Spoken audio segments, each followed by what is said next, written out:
All right.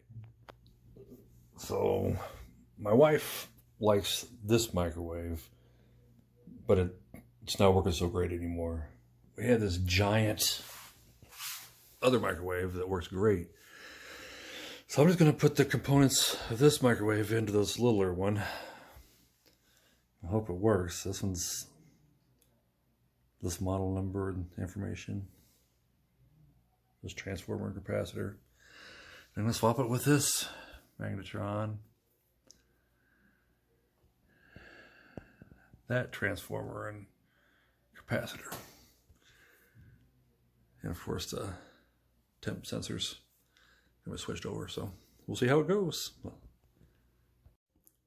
Alright, got the Magnatron transformer capacitor out of the one with the good parts, transplanted into the machine that we're going to use because of its size, but it's going to be more powerful. Magnatron,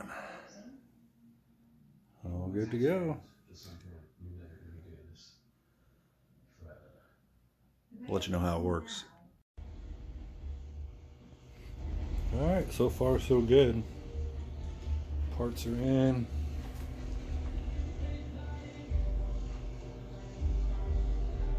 We'll let you know how it goes. Okay, worked like a charm.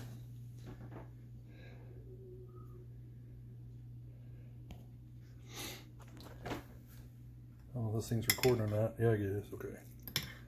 Steam. I don't know if you can see that on camera or not, but in 2 minutes, all this water, a lot of water here was boiling. About to boil over in 2 minutes. So it was originally 1,000 watt. I'm not sure what this other one is, but it's definitely not 1,000 watt anymore. All right. Thanks for watching.